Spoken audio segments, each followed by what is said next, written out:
পেয়েছি। সবার প্রশ্ন একই, যে চলে গেছে কিনা।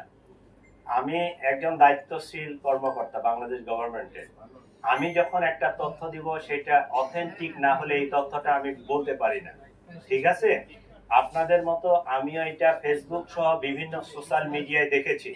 আমরা বিজিবিকে সতর্ক করেছি যে সীমান্ত দিয়ে যেন এরকম পারাপার না হয়ে যেতে পারে। আপনারা জানেন যে ইমিগ্রেশনের বাইরেও আমাদের যেহেতু ইন্ডিয়ার সাথে স্থল সীমান্ত অনেকগুলো আছে, তো ওই যেতে পারে। তো এইরকম আমাদের কাছে তথ্য আসে নাই, বিজিবি সতর্ক আছে এবং আমাদের সকল ইমিগ্রেশন চেকপোস্টে তার ইয়াটা ব্লক করা আছে, পাসপোর্টটা।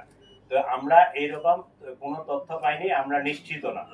এইটাও কিন্তু প্রশ্নটা একই হলো, সে দেশে থাকলে আমার যদি নলেজে থাকতো আমি তো তারে কেস করব, বাট আমরা ট্রাই করতেছি।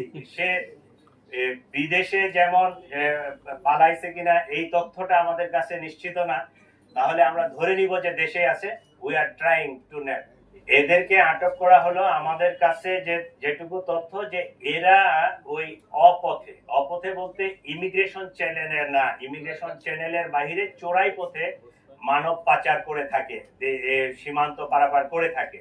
তো তাদের কাছে এই ধরনের কোনো তথ্য আছে কিনা আমরা এই কারণে তাদেরকে নিয়ে আসতেছি। তাদের সাথে জিজ্ঞাসাবাদ করে কথাবার্তা বলে আমরা কোনো তথ্য পাইলে এটা পরবর্তীতে আপনাদেরকে জানাবো।